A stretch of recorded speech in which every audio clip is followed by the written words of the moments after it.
Without truth, there can be no justice. Ladies and gentlemen of the jury, have you reached a verdict? We have, Your Honor.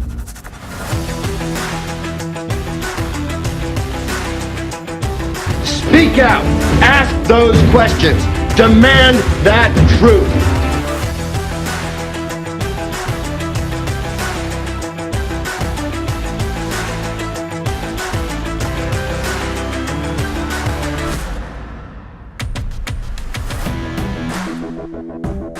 Hi everyone, and welcome to episode 8 of Truth is Justice.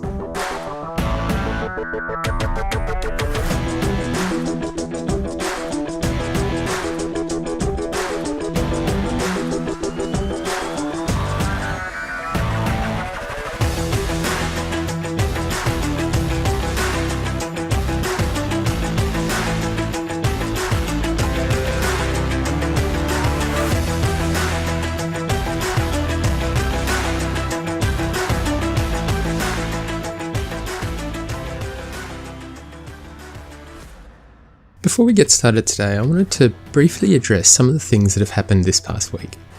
And for those that have missed it, according to some people, apparently I don't exist, which, as you'd imagine, has come as quite a shock to my family and friends.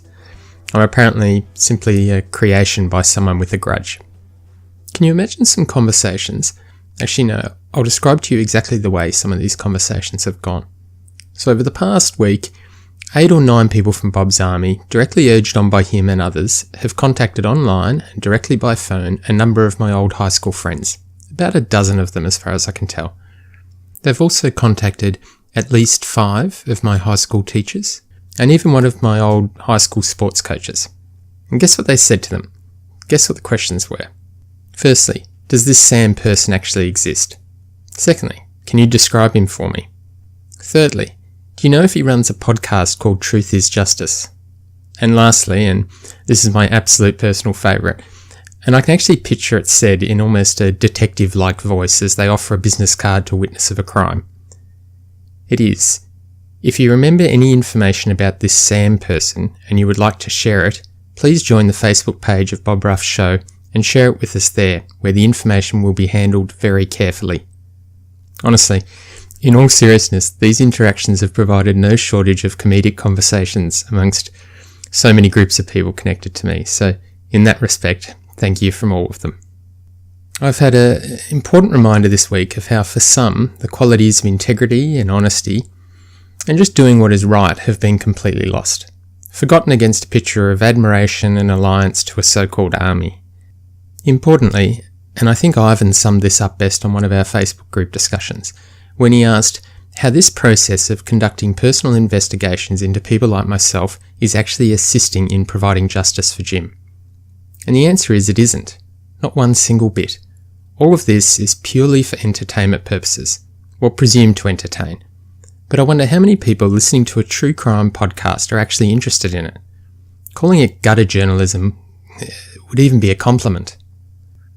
And a short message to those people who are spending considerable amounts of their time and money researching me and contacting people connected to me in the name of Bob Ruff's Army. I'll ask you to consider doing one thing. My favourite charity is the Make-A-Wish Foundation. So please, when you're next placing a phone call to someone connected to me, or you find yourself writing them an email, or you're in some other way investigating me, consider the good you could be doing by spending an equivalent amount of time assisting in one of the various chapters of Make-A-Wish. You could help them to attract donors, you could help them to attract attention to the amazing work that they do.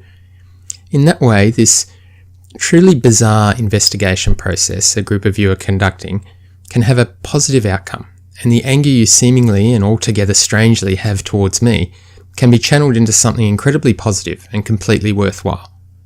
Please go to wish.org, that's wish.org, for further information. And to be clear, I'm not connected with the Make-A-Wish organisation in any way, and they have no knowledge of me making this reference to them. I'm just very passionate about the work that they do. Now, based on all of this activity during the week, I see it as possible, well, likely, that Bob's show will develop in a particular way in the coming weeks. The attacks will continue to be directed at this project, and at various professionals, and these villains which have been created out of thin air and false statements. the attacks will likely become nasty, well, nastier. And the attacks will continue to become increasingly personal, and Bob's show will move further and further away from the actual facts of the case. Now hopefully it doesn't go that way, as the suggestion that the show is about justice for Jim would be so hard for them to continue to justify.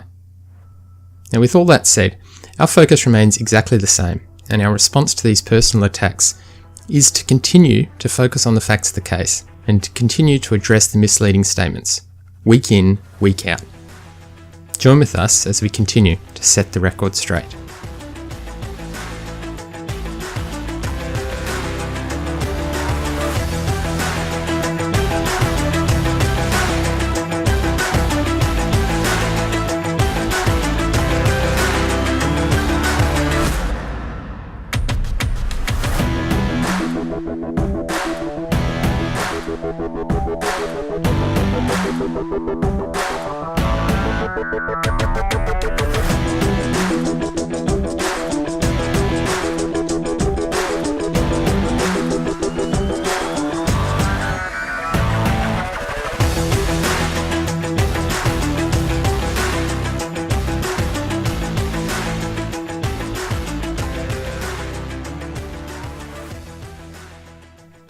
Last week, we interrupted our review of Bob's take on Mr. Carpenter's crime scene report to focus on the matter of the supposedly stolen television. And this week, we go back to where we left off 2 weeks ago. And I'll give you a brief recap of where we were at. We looked at the front door, and there was nothing, no sign of an intruder. We looked at the southeast corner bedroom, and whilst Bob claims the room looks as though someone came in and looked through all the drawers for something valuable and ransacked the jewellery box, we showed how the photos simply didn't support that. The jewellery box appears as though it was always kept open. The bedside tables have 2 drawers each, so of the 4 drawers we have 2 which are opened, 1 only partially, and the contents of both drawers appear completely undisturbed. We have Xbox games visible that are not removed from the drawer, and nor do they appear disturbed in any way. Notably, the Xbox claimed to have been stolen from this room was apparently located under the bed in a position furthest from the door and somewhat blocked by the bedside table. Then we look at the dresser, and it has 8 drawers. 3 of those drawers are partially open. The contents of 2 of those drawers look completely undisturbed, and we can't see inside the 3rd. Other items in the room also look completely undisturbed, including 2 large storage boxes in plain sight right next to the door. And then we covered the guest bedroom, and what was the evidence of an intruder as Bob states it? The 2 open doors of the armoire. No drawers were disturbed. Doesn't appear any paperwork was disturbed, and nothing else in the room appeared disturbed. Then we covered the study/office, and Bob suggests that the intruders likely didn't even enter into that room. Then we covered the living room, and the evidence of the intruders in this room, the, as Bob calls it, big empty space in the device cabinet below the TV, which Bob claims is evidence that the intruders removed the Xbox from that space. And we showed how the Xbox likely would not have even fit into that space. And that is it so far, in terms of the walkthrough of the house. So to summarise, we have 1 fully open drawer, 4 partially open drawers, and an open armoire. And we don't have anything at all that appears to have been disturbed in any of the rooms, including the drawers. So now we go back to Bob's critique of Mr. Carpenter's report, and immediately after the living room section, Bob makes a startling suggestion, that the evidence suggests to him that the supposed intruders were likely on foot. Now what evidence does Bob have to support that claim? The fact that the large flat-screen TV in the living room is still there. Yes, the actual existence of the TV, nothing more, absolutely nothing more. Bob suggests that the fact that this TV wasn't stolen means that the intruders didn't have an easy way to transport it, hence the suggestion that they were likely on foot. Aside from demonstrating a level of reasoning that would confound even Sherlock Holmes, it's a massive leap from what we've actually seen, from what the evidence actually shows us. Remember, we have no evidence or any indication at this point of intruders even being present in the home. And the next room covered in Mr. Carpenter's report is the kitchen. Bob notes that there's not a whole lot going on, but he does know details that he would have included, including that the photo Mr. Carpenter takes of the sink containing empty Tupperware containers indicates to Bob that they were preparing to have family over the next day, with the empty containers indicating to Bob that they were probably making space in the fridge. Now that level of reasoning of course requires you to disregard the fact that other aspects of the kitchen and the back door area were in disarray. There were shoes on chairs, power tools on chairs, evidence that is entirely contradictory to a suggestion that the family were arriving the next day and preparations were reflected in what we see. Of course, we know that family were arriving the next day, but the suggestion that the Tupperware containers were somehow in preparation for that seems somewhat inconsistent with other elements. What's being suggested is that the Melgars were organised enough to prepare the refrigerator by creating space, and we're not talking huge containers here, or a lot of them. You can have a look for yourself. I can count 4 lids, and one of the containers contains a small amount of chopped up food, tomatoes, etc. But it's suggested that they hadn't yet moved on to any other elements of preparation, perhaps. Now, it's somewhat dramatically noted by Bob that the 2 cabinet doors are open, the Tupperware cabinet and the liquor cabinet. And Bob refers to the bathroom and highlights how there are 2 items in there that are relevant. A Tupperware container and a bottle of alcohol, explaining the open cabinet doors. Remember this point, an explanation given by Bob for the cabinet doors to be open, because we'll come back to it later on. Now, I'll also make one important point here. You will notice that where it is convenient, the existence of open doors has been used in the rooms up until now as being indicative of an intruder or burglar being present. A handful of open drawers have been pointed to as being indicative of someone searching for things of value. Yet, here in the kitchen, we have 2 cabinet doors open, and it is, at least in this episode, explained away because the items were in use, forgetting the fact that the doors could have easily been closed. If these 2 doors were simply open to get the items and left open, it does give you an indication as to how the household was kept, and perhaps goes a long way to explaining why some of the drawers and the armoire doors were open. Not an intruder, perhaps just simply the way the home was. And one further element needs to be raised about the kitchen, and that is Sandra's rings that were discovered in the kitchen drawer. Now, this wasn't immediately obvious to family members like Liz, but Liz specifically was made aware of the discovery of the rings in the kitchen drawer just days after the murder. And why is this important? And why is it relevant that Bob didn't raise it during his discussion of the kitchen? Because discussions carried on for weeks and weeks on the Facebook page associated with Bob's show about how the rings had either been stolen by the alleged intruders, or they'd been confiscated by the detectives investigating the murder, and shockingly never returned to Sandra. The discussions went around and around in circles about varying theories, and once again, as with the TV, despite Bob and Liz being involved in these discussions, the concerns were not corrected, at least not for a substantial period of time. The uncertainty surrounding the rings, the attacks on the detectives, the conspiracy theories against Sandra, and the confirmation that intruders were present based on the rings being missing, all of those theories were allowed to run their course without the injection of the reality of the situation, that the rings were found in the kitchen drawer. Apparently, as described later on, exactly where Sandra would ordinarily keep them. We see again how, once the information comes out and is shared, then the conspiracy theories and multiple theories slowly fall away, but importantly, the truth is only ever discreetly dispersed, and only after the damage to people, like the detectives, is done. Now, after the kitchen, we move to the back door, and this is where the setting up of Mr. Carpenter as a villain really takes form, and this is where the memes start appearing. And Bob notes the comments Mr. Carpenter makes to the back door in his report. And to quote Bob, "Guess what Maurice didn't do? Open the damn door." At least, he didn't report that he didn't open the door, and there are no photos of the door being open. And then Bob goes on to note how, if someone broke in through that door, they would break in from the outside. Then he asked the viewers to guess what Mr. Carpenter didn't take any photos of, suggesting the outside of the door. Now, Bob does make a curious comment here. He notes that there are none of these photos in the file. And I say curious because it makes me wonder whether Bob was making the statements and inferences about Mr. Carpenter, knowing that there was potentially more photos out there in some other file or collection. And if so, that is as extraordinarily bad as it sounds. It's intentionally framing someone in a particular way and prompting memes, attacks, and to generally criticise that person's professionalism in the full knowledge that you either don't have all the information or, equally apparent, you make those statements without even bothering to find out whether you have all of the information. Now, I know we hear on a lot of podcasts like Bob's how police apply tunnel vision from the beginning of an investigation, and we've heard the same in this case with the treatment of Sandra. So given that, it's quite amazing then that exactly the same thing is being done by Bob with respect to Mr. Carpenter. we see the application of tunnel vision by Bob in insisting that Mr. Carpenter's efforts in portraying the crime scene were lacking, without Bob even checking to see if he actually had all of the information that was available. One phone call or one email to just one of many people, and that detail would have been easily clarified. But no, instead, we have a professional in Mr. Carpenter who unfortunately was mocked and humiliated in the form of comments by Bob and memes which were openly encouraged on pages connected with the show, and all on the basis of misleading statements.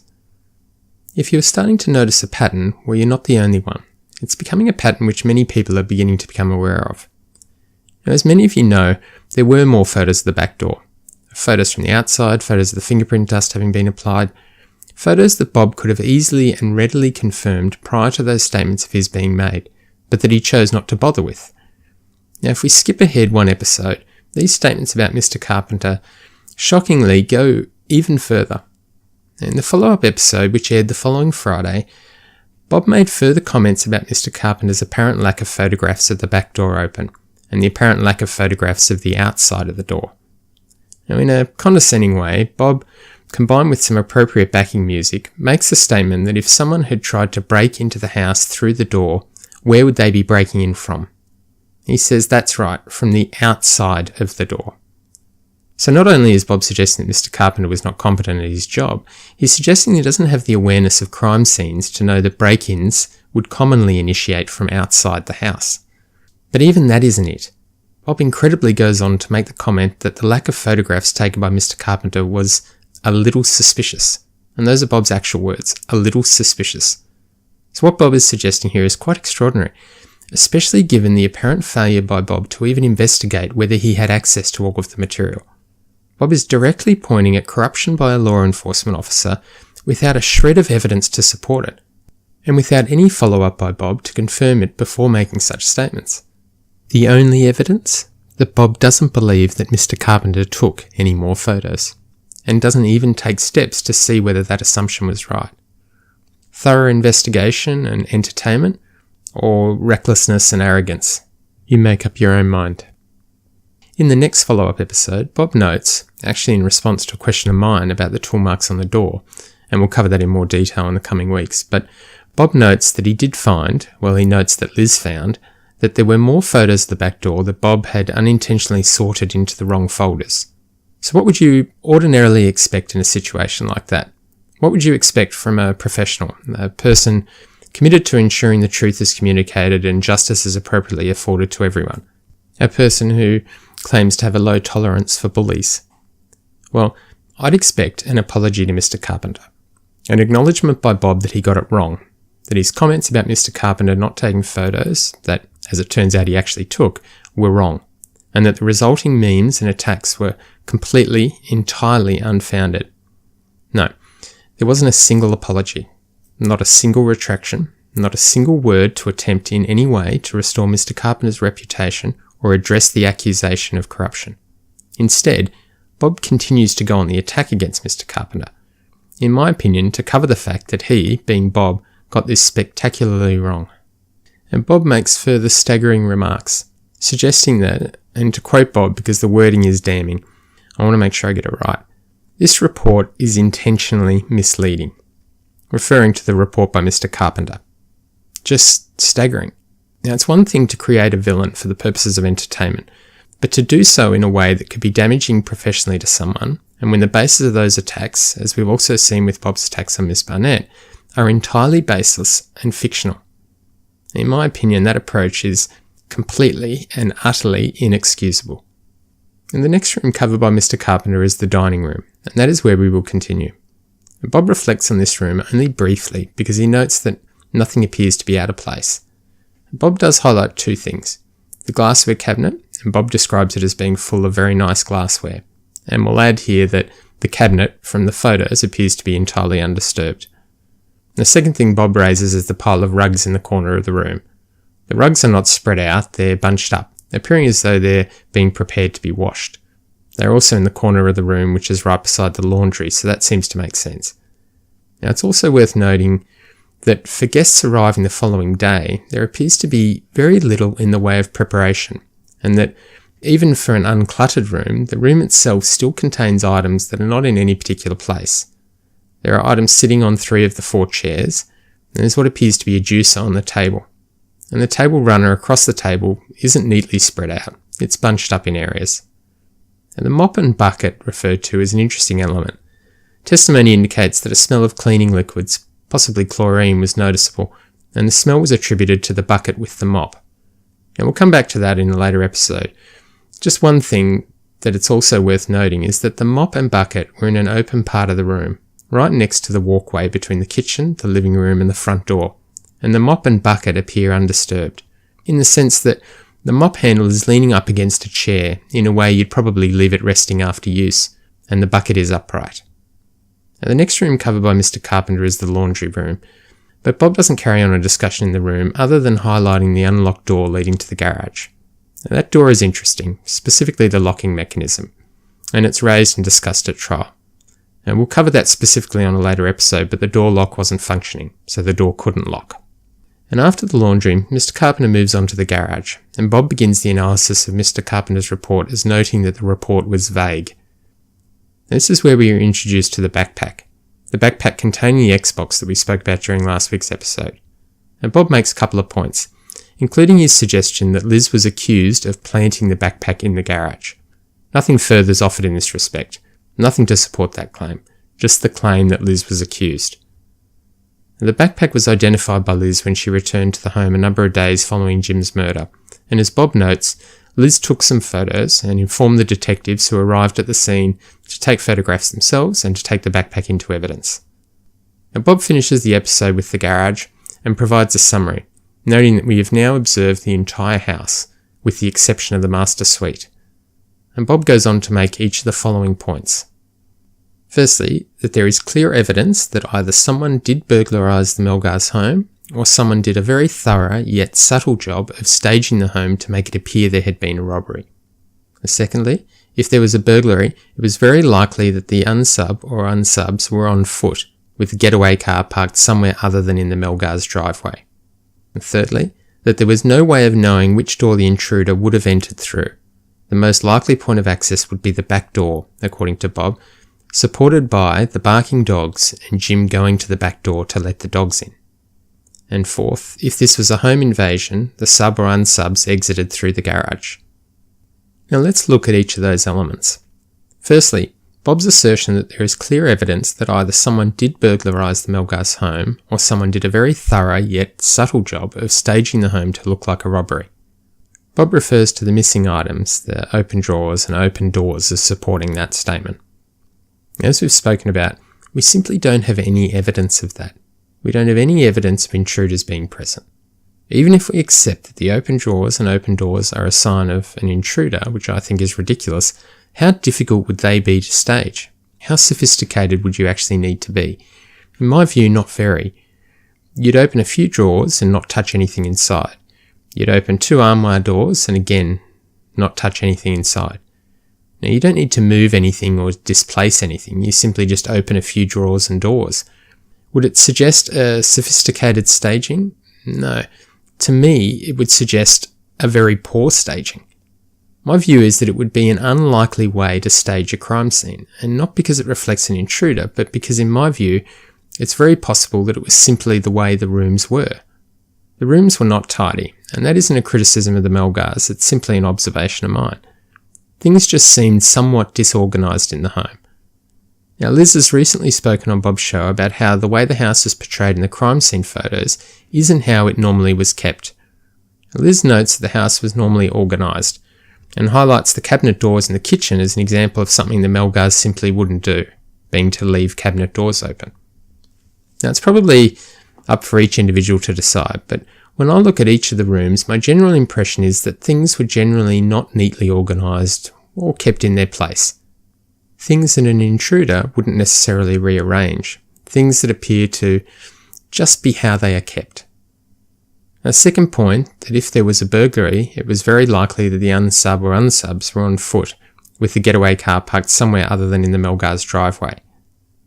The evidence supporting that? The large flat-screen TV still being present in the living room. Now, it's suggested that these alleged intruders didn't have an easy way to transport the television. In my view, you could point to every single item in the house, actually any house involved in a crime, and suggest the same thing. Does the actual presence of any large item in the home provide any confirmation of an intruder? Not at all. Does the presence of a large item in the home indicate what the intruder's mode of transport was? No, of course not. Now on to the third point, that there was no way of knowing which door the intruder would have entered through. That the most likely point of access would be the back door, according to Bob, supported by the barking dogs and Jim going to the back door to let the dogs in.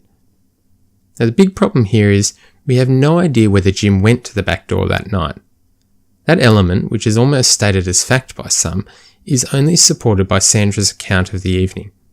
That is the only indication we have that Jim went towards the back door. Were the dogs barking? Well, again, all we have is Sandra saying that they were barking. No other indication of them barking. We do, however, have an indication that they might not have been barking. The Melgars' next-door neighbour, Ms. Robertson, provided evidence during the trial of how she would be woken by the Melgars' barking dogs on occasion, and how, on the evening of the murder, she didn't recall the dogs barking at all. Now, it's also important to remember here that the element of the narrative that Jim left the jacuzzi to check on the barking dogs is supported by an account of Sandra which, in that respect, is taken to be fully accurate. Now, the problem, as you will see in coming weeks, is that at the same time as accepting Sandra's account of Jim leaving the jacuzzi to check on the dogs, we are also to believe that Sandra's account of the evening could be impacted on by her various medical conditions and a claimed concussion. Now, you'll see how the inconsistent application of that causes a problem. So on the one hand, certain elements are taken as absolute fact. For example, Jim returning to the car to get items after they returned home, and Jim leaving the jacuzzi to get the dogs due to their barking. Now, it's not claimed that those memories could have been wrong, or that Sandra was potentially mistaken or confused. It's taken as absolute fact. But other elements stated by Sandra at the same time, and perhaps less supportive of her overall narrative, are explained away by some as being consistent with symptoms from her various medical conditions and concussion. As we've spoken about at different times over the first few episodes, it's the consistent application of theories across all elements of the case that is absolutely necessary. Sure, you can take one specific element and look at it from one angle with various theories to support a given narrative, and definitely that can create a compelling argument. For importantly though, only that one specific element. Because you have to, when looking at a crime, look at all of the various elements as a whole and apply the same theories to that overall view. If it fails in certain ways or is contradicted in certain ways, then it may be indicative of not being a valid theory.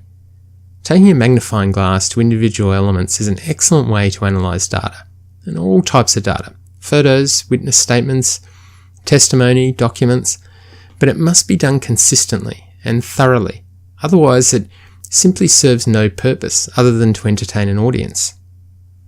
And the fourth point, that if this was a home invasion, the unsub or unsubs exited through the garage. For those of you that haven't yet had a chance to look at all of the photos of the garage, I'll add a link to them in the show notes. Now have a look at the entry to the garage and the area from the open garage door to the internal door leading to the laundry.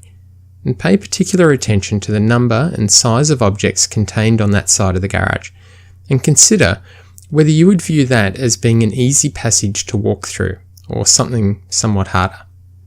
Consider whether, if in a panic, an intruder would avoid knocking anything over, including what looks like light bags of leaves, and very carefully step over everything, or whether they would use a different exit. Remember, one of the reasons provided for the back door being the entry point was that it provided privacy for the intruders, an enclosed backyard to leave from. Instead, it suggested that the intruders apparently chose a garage door exit, involving the process of opening the garage door, which would have created some noise, and also triggering the internal motion-activated light that was functioning, and would have lit up the front of the garage and the top area of the driveway.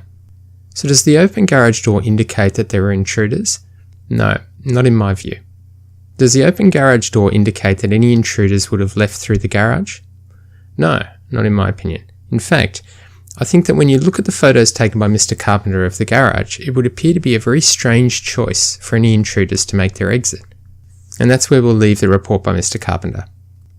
And before we finish, I'd like to make one final comment about our purpose and the perception of some who are obviously very passionate about Bob's show and their involvement in the army. Please ask yourself why you have such anger towards our podcast and our investigation into the case.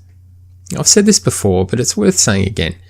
If we identify where certain elements have been incorrectly addressed, then surely that gets you closer to serving the underlying purpose of achieving justice for Jim.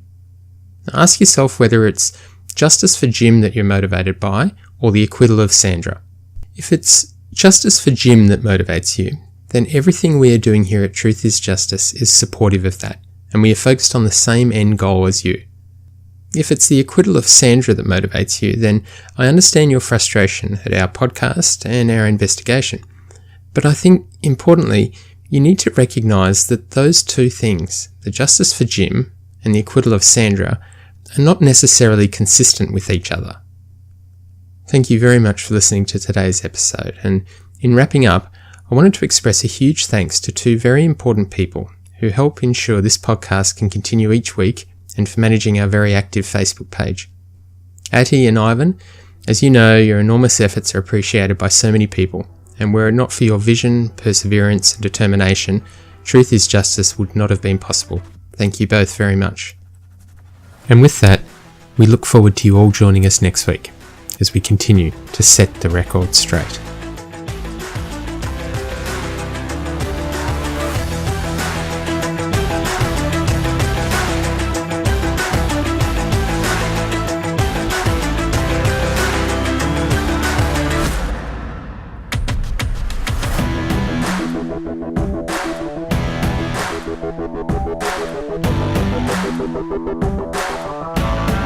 Thank you.